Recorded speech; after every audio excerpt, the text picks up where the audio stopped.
Somewhere around 3 a.m. on September 27, 1977, a fire that would go on to burn hundreds of acres of the surrounding forest began in what the police report describes as a deliberate and malevolent manner. It took all of 10 minutes for the blaze on the outskirts of Garrison to spread too much for the town's single fire engine to handle. And when all was said and done, 3 people were dead. 2 burned alive, seemingly heading deeper into the forest and away from the misdeeds that would very quickly catch up with them, and 1 miles away on the opposite side of town, strangled by smoke inhalation. Just steps inside the forest along the western edge of Garrison lies a small clearing. There, the remains of a bonfire were noted after the wildfire had finally been subdued 5 days later. The ensuing investigation into the beginnings of the fire and its subsequent fatalities stumped investigators, with the ultimate verdict being hardly more than a legally worded shrug of bewilderment. They knew it was intentional, which for them was enough of a conclusion, but they never figured out who did it, or why. And those questions linger in the air, decades after the smoke is cleared.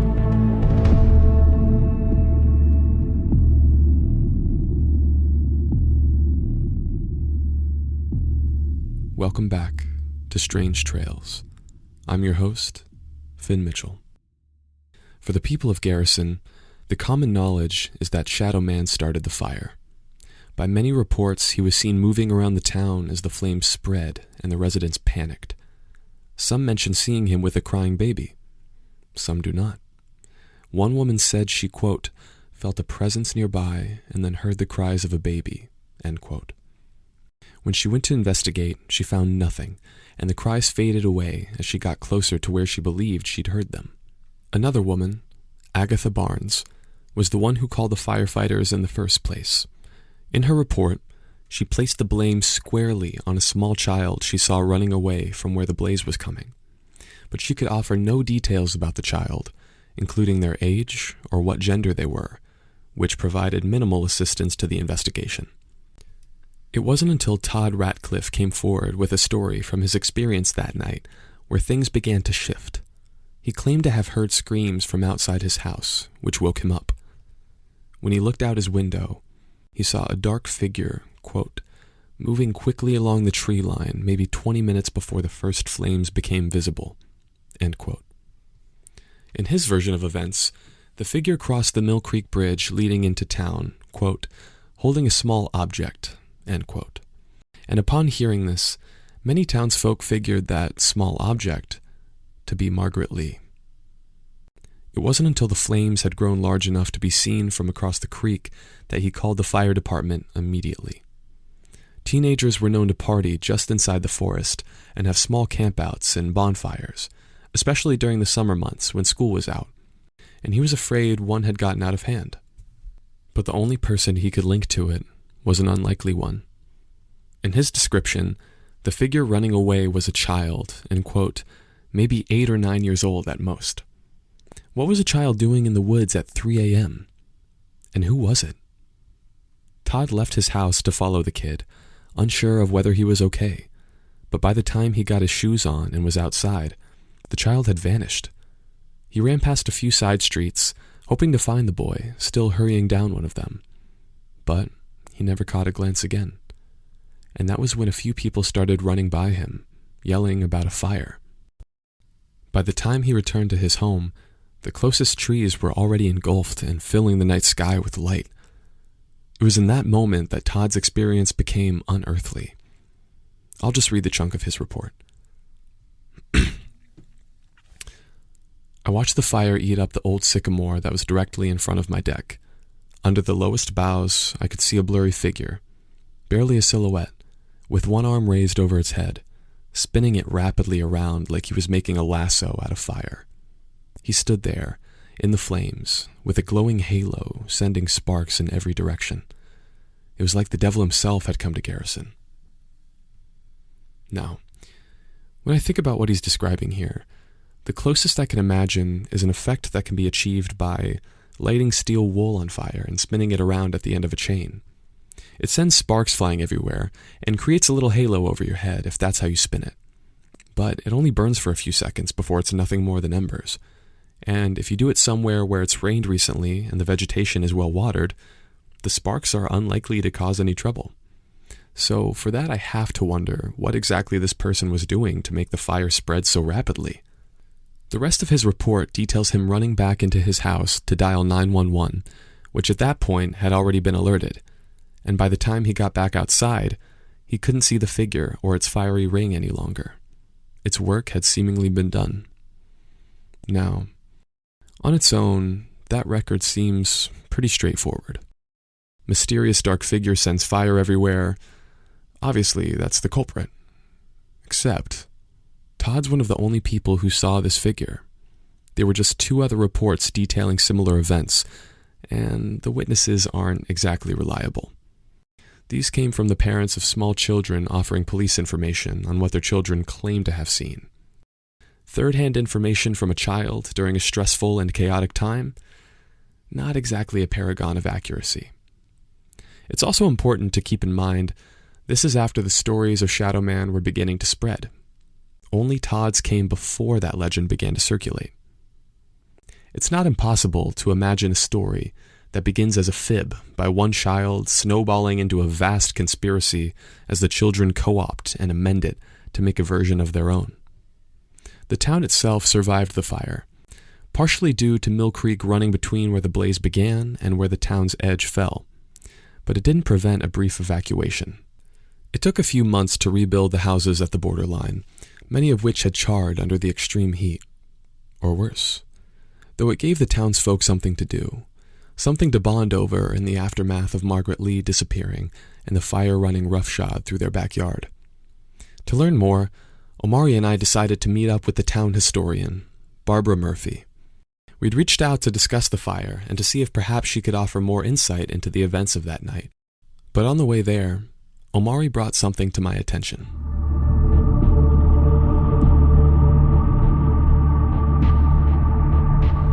Wait, can you pull over for a second? Why? We're gonna be late. Because, it's weighing on me. Yeah, okay, fine. What's going on? I need your opinion on something. You remember that boy Jordan we interviewed? Yeah, the one you thought was cute? Yeah, well, we've been texting. Oh, you got his number? When did that happen? He slipped it to me after the interview. Anyway, that's not the point. No, he's been sending me a lot of pictures and stuff. Dude's got a body. Okay, why did you want me to record this? Do you need everyone to know you're gonna bone him? I'm not. That's the thing. He stood me up last night. Oh, that's who you went to meet. I was like, what grinder boy has he tracked down this time? Well, we didn't meet because he didn't show up. We've been texting all day. The plans were made. And then he just didn't show up. Okay, so he's an asshole who ghosted you. It sucks, but it happens, you know? Do you want me to cut him out of the episode? No. I don't think that's what happened. I think... Here, let me just show you. Actually, wait. Let me scroll up so you can read up to the point I was at in the restaurant. Omari started scrolling through his messages with Jordan. He showed me the text they'd been sharing. Now, I won't pretend this is a family podcast, but I'm also not going to get into the borderline erotica that they were sending each other. The way they'd been talking, the way they'd been explicitly planning to hang out, read, to me, at least, as something that was definitely going to happen. And then he showed me the last message he got from Jordan. Gonna be a little late. Maybe he got sidetracked? I called him and it went straight to voicemail. Twice. Oof, that's rough. It's also very unlike him. He literally always answers me. And he told me his address. Can we please just go check out his house? That seems a little stalkerish. And we have an interview. I want to know if he's okay. So I can be mad at him. Given the things we've learned about this town, I don't want to just take for granted that, he started acting weird and out of the blue. He just wants nothing to do with me. I'm not a double texter. I'm not going to chase someone that's not interested. Yeah. But... Yeah. I saw the 8 or 9 messages you sent him. It's hard to stop your mind from going to those places in this town. Okay. Well, I have to get to this interview. I can drop you off. That's it, though. That's fine. I'll take a look around. I dropped Omari off and then made my way to the home of Barbara Murphy. She's retired now and spends most of her days gardening out in the backyard. The weather was nice, so Barbara insisted we do the interview on her patio over a glass of lemonade, and I happily obliged.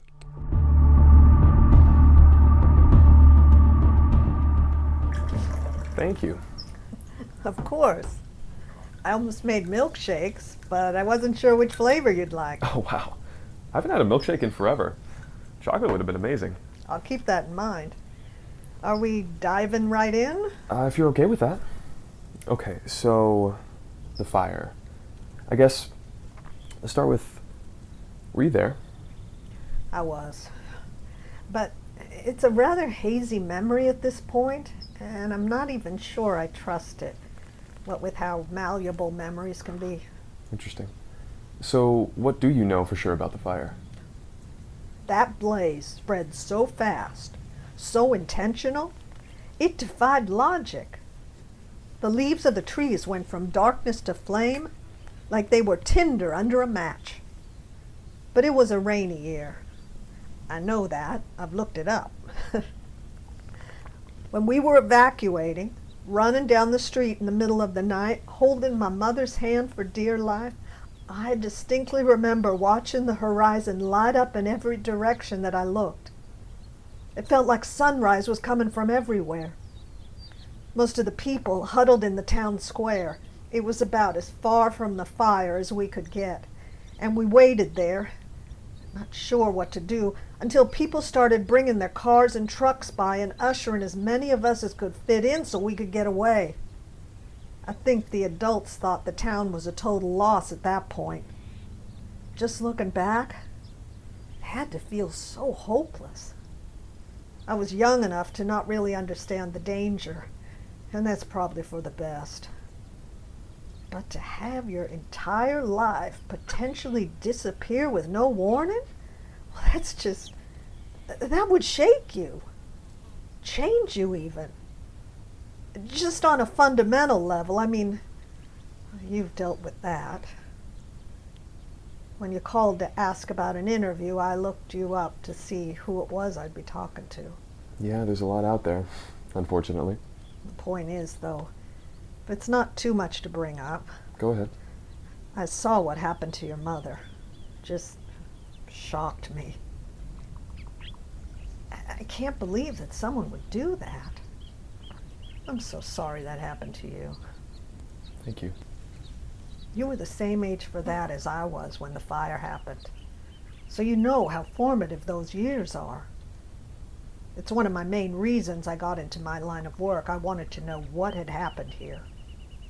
So, what do you think? Who do you think started it? It could be any number of people, to be honest. But the two options the town seems to have settled on, well, just based on who saw what that night, are either a group of teenage partiers or a shadow man. I'm not sure it was either. Oh? Well, for one, Shadow Man is a nice spooky story to keep kids in line, but he's not much more than that. And as far as the teenagers partying theory goes, I don't buy that a group of them could have done something like that, and not a single one of those there ever admits it to a friend who admits it to another, and on and on. I was a teenager once. You can't keep a secret for shit. There's no way. Someone would have come clean, or bragged about it, or gotten drunk. We would have heard. So who do you think did it? Someone doing something shady. Well, there were 2 bodies found in the woods nearby. Unidentifiable. Their dental records didn't match any on file. It definitely fed into that hermit theory a little bit. A couple of transients came through, started a fire, and it got out of hand. They'd used a ton of gasoline on it, so it's hard to say what they were up to. I lean towards them being the culprits. 2 bad actors who got their comeuppance. Would have been great if they'd survived so we could know for sure, and so they could be punished. You know, The wildfire forced the closure of one of the mines near here. That was almost 100 jobs just lost overnight. What happened to the mine? The coal inside of it caught fire. Some sparks must have blown down the shaft, and by the time the forest was extinguished, the fire in the mine had spread too far. Belford Mine, you can look it up. Hang on, so you're saying a mine caught fire? I've never heard of that happening. It happens every now and then. But the place was a total loss. Dangerous vapors down there, and you never know when the fire's going to rear its head again. Again? It's still burning. It's been over 40 years. Oh, it'll burn for hundreds. It's an underground fire. You can't stop it. It's just going to go until it runs out of coal down there. So it's just beneath us right now, burning? Well, hopefully not directly beneath us, but we don't know where the veins of coal led. 40,000 acres of forest burned away in a matter of hours, but the effects will last generations. The fire ravaged the area, but it also revealed some things that wouldn't have been found otherwise. Like what? At the site where the fire started, that clearing exists to this day, and there's some weird stuff going on with it. In what way? For starters, the center of it is just obsidian. The center of the clearing is... There's no geological explanation for it, but it's a 4-foot-high mound of obsidian. Huh. I don't think you're getting how weird this is. Obsidian is formed during volcanic eruptions. Oh, shit. You're telling me. So what does that mean? Do you think that's what caused the fire? No. It seems to have happened during the fire. There were logs and a ring of stones for a campfire, so that would be where this all began. Something about the fire got hot enough to form, or perhaps reveal, the obsidian. But that's just the half of it. The rest of the clearing, the ring of dirt surrounding the obsidian, it's not what you'd expect it to be. Nothing ever grew back there. When I ran a test of the dirt, it came back revealing the ground had been salted, heavily. What's the purpose of that? I can think of a reason or two. But the interesting, well, I'm not sure I'd call it that. Odd, maybe? The thing is, we get enough rainfall here, where over time whatever salt was there should have been washed away. Yet the clearing remains. So... It seems someone has continued to keep the ground there maintained. Do you know who's been doing that? It's in the woods. There's no way to keep eyes on it like that. But this goes back to the start. We're in a rainy area. Part of what helped the firefighters ultimately put the blaze out was a heavy rainfall that came through at night on the second day. And yet the salt is still there. I mean, it might not have anything to do with the fire. But you're mentioning it, so I feel like you've got an opinion about what's going on. In rural areas like this, you get some people who, how do I say this? They got a lot of time on their hands. Drug use can take care of some of the boredom for people, and then they get hooked. But there are others who can sometimes spend it with their imaginations running wild. What are you getting at? Are you saying the Shadow Man stuff is a sort of town-wide delusion? No. There's for sure something going on. Is it a weird, shadowy figure that many people have apparently seen, but no one has managed to see his face? I lean towards no. But what I mean about the salt was that it's not uncommon for folks around here to dabble in things like witchcraft. Now, does it work? I wish this part was on camera. She rolled her eyes and gave me the most deadpan look after saying that, and I couldn't help myself from laughing. I'll take that as not a believer. Maybe when I was 10. It's okay. I struggle with it too. But then I have to weigh the idea of, if God is real, then who's to say this other stuff isn't also? We don't know everything. So there are some things we can't really rule out. Who knows? Maybe the Blythe family will give you some insight. I can't. Who are they? They were one of the founding families in this town.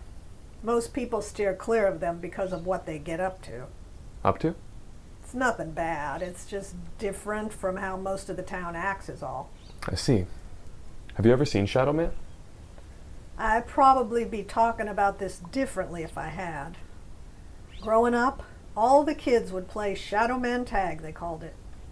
Shadow Man would be it, and if he tagged you, you had to fall to the ground and pretend to suffocate. It was really dark for a bunch of kids. And when the teachers found out, they shut that down fast. We weren't allowed to play it anymore, but it didn't keep Shadow Man off our minds. Everyone seemed to have a story of when they saw him. I don't know if it was just everyone making it up, and it never crossed my mind to do that, or what. But either way, the stories faded away as we got older, and eventually people stopped talking about these experiences like they had just escaped him a day earlier. The truth is, this town was hit pretty hard after the fire closed the mine. That was the main source of employment here. Back in the day, there were 2 mines. One northwest of here, across Mill Creek, that was Belford, and one just a bit south, Sanderson Mine. The Belford mine had only been open a year or so when it had to close because of the fire. And in an attempt to save the jobs, the company moved everyone to the Sanderson mine. It worked fine, for a while. But with all those extra people working in the same space, they hollowed it out twice as fast. Within a couple decades, it was empty. By the time the new millennium rolled around, there was no more work to be done there. The next closest mine is 2.5 hours away, so it's a much tougher commute for people, especially in the winter. Oh, sorry. 1 second. That was the moment my phone started vibrating in my pocket. Omari had some news to share. I thanked Barbara and went to pick him up, not from Jordan's house where I dropped him off, but rather in one of the coffee shops at the heart of Garrison. It took me a bit longer than expected to reach him, because I got caught behind a funeral procession crawling its way to the town cemetery.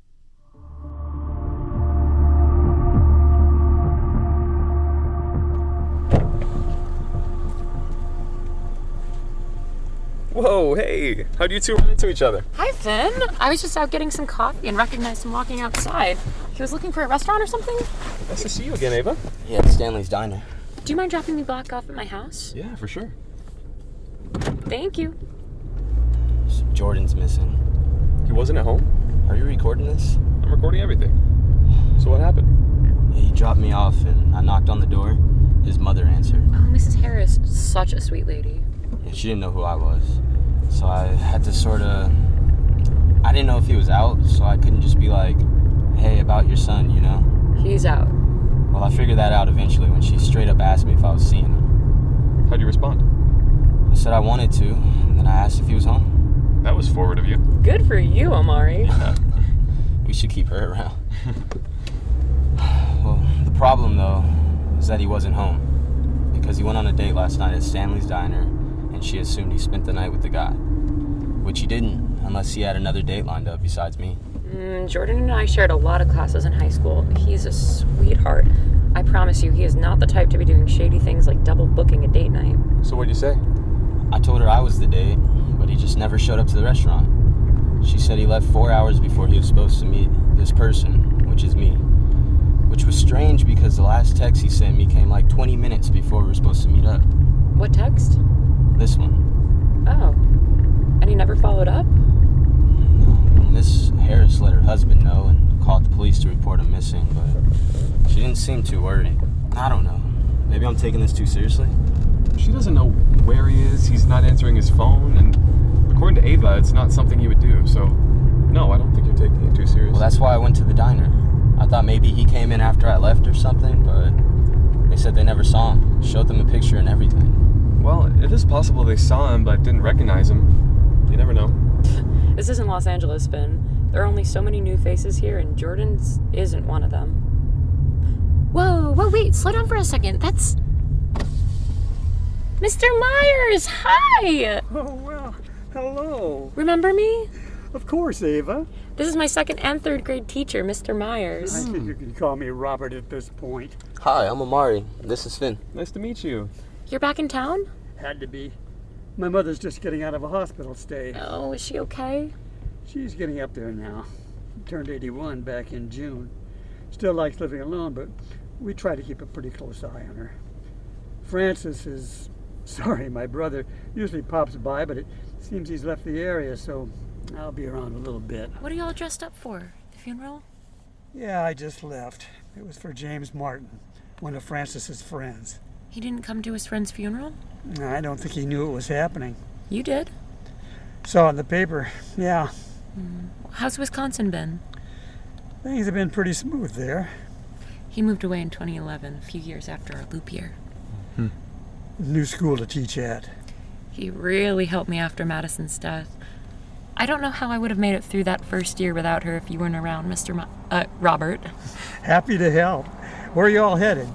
I'm going home, but actually, while you're here, we were discussing the Shadow Man stuff. Yeah, do you remember anything from when it was happening? Or did you have any experiences? I didn't ever come across him, no, but I always had a theory that whomever stole Margaret Lee was the one that began the hermit speculation. About the fire. About the baby. That tragedy brought this town together, and having an outsider be the prime suspect meant we never had to look too hard inward. It meant we could still trust each other. So I think a lot of people ignored the broken logic to keep their peace of mind. We're all in this forest alone together. You think Shadow Man did it? What do you think made him start the fire? I can tell you exactly why he started it. Why? As a distraction while he got what he wanted. Margaret Lee was already taken when the fire started, so that can't be what he was after. It wasn't. He was after his first kill. The timing of that works, I think. Everyone was so focused on the flames they missed the smoke. And that little boy ended up dead. Eugene. So, you don't think the fire killed him? Not a chance. I've been thinking the same thing. But we'll get into that next episode. Well, he was nice. I miss him. I'm glad he's around again. He really came out swinging for the hermit. I think he was just playing devil's advocate. We have to check out where it started, at the very least. Right now? What do you think we'll even find out there? I'm curious to find out myself. Do you need to get home right away? I can stay for a bit.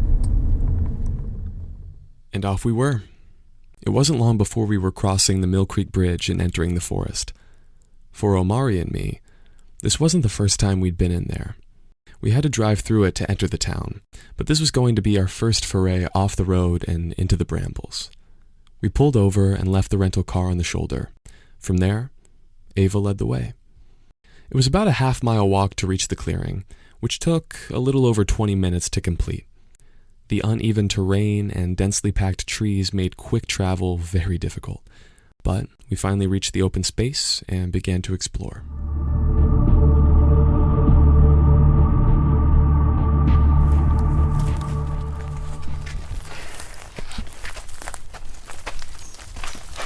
Oh, see? Right up ahead. Wow, it's bigger than I thought it was going to be. This feels weird. Why? I just always avoided this place. Because of Madison?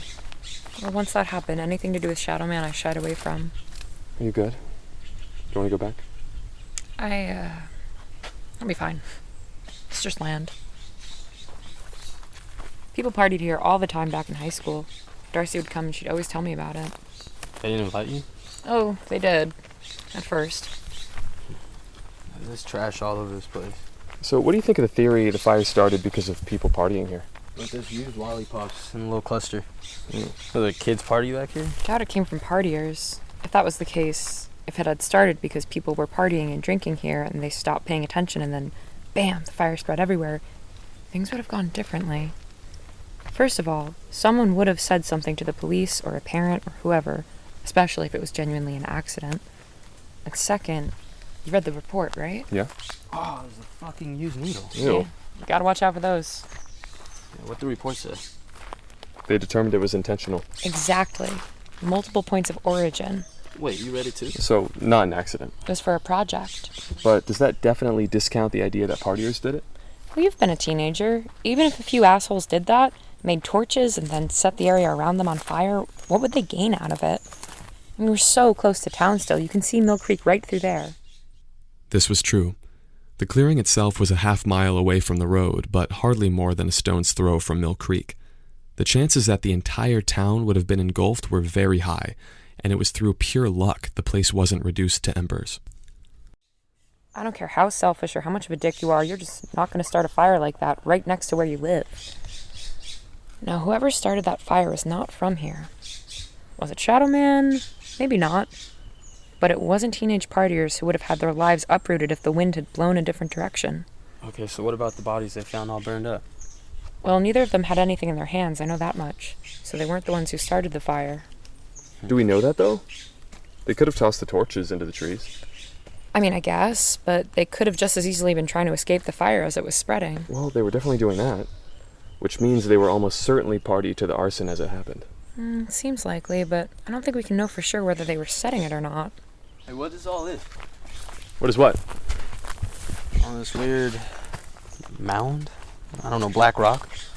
Not sure what to call it. Oh, wow. Barbara mentioned this. You talked to her? Oh, she's so cute. Always offers me a drink. Obsidian, that's what it is. And yeah, she is. Now, why is it here? Man, it's so shiny. It'd make a nice paperweight. Oh yeah? You got a lot of papers you need held down? I made it look cool on a desk. Just crack off a little chunk and bam. Statement piece. Okay, we're not cracking chunks off of anything. Well, I mean, someone clearly did right here. Yeah, right, and the rest is still in good condition, so let's leave it that way. Omari, no one's really sure why it's here. After the fire, they just found it like it's always been here. But it wasn't? This is for sure evidence. How so? You think there'll be fingerprints from 40 years ago on this?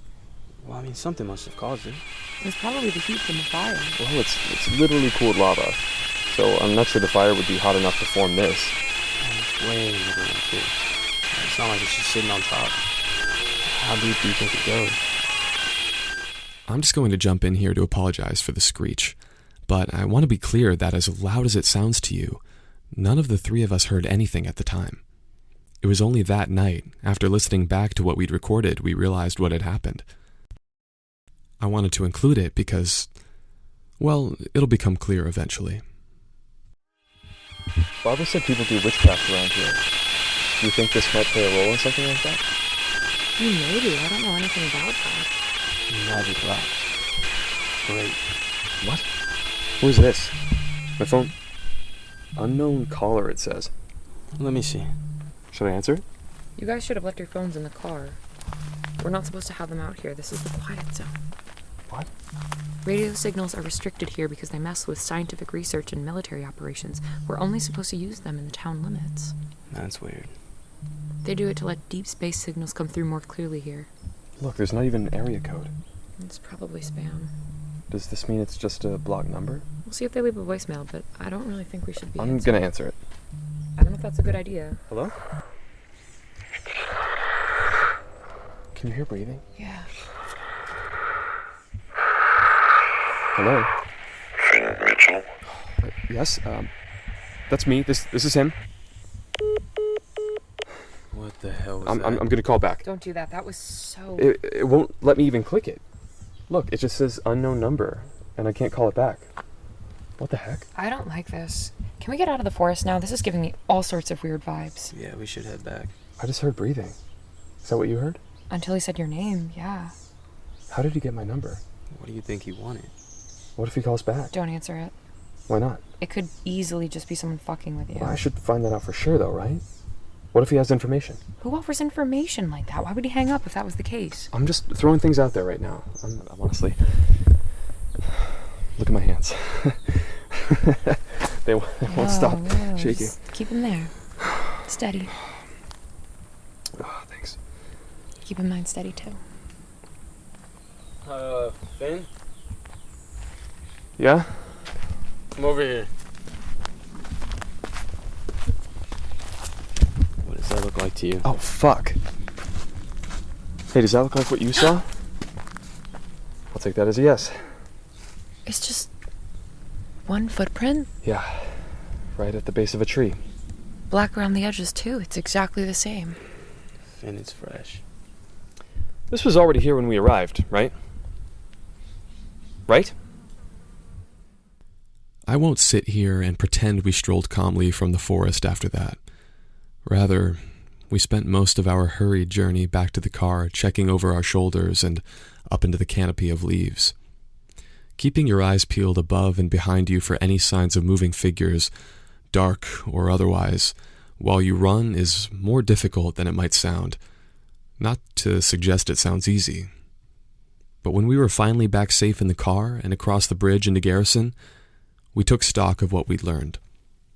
After looking into this fire, a couple things have become very clear. There's almost no chance it was an accident, and the only two theories that were ever given actual credence besides the Shadow Man theory are bunk. So, unless some other option presents itself, it would appear this was a result of the targeted actions of Shadow Man, whoever he or she is. And the information Barbara offered with what we found in the clearing matches almost exactly with what she told us. If witchcraft was what led to that salted clearing in the first place, perhaps it's what has it still fresh to this day. Maybe it's worth looking into the occult and its adherents, if only to find a new possible lead in the arson all those years ago. As for the two bodies found in the forest after the fire, there's still no word as to what their identities may have been. Perhaps they were two unfortunate souls caught up in a blaze they had no part in starting.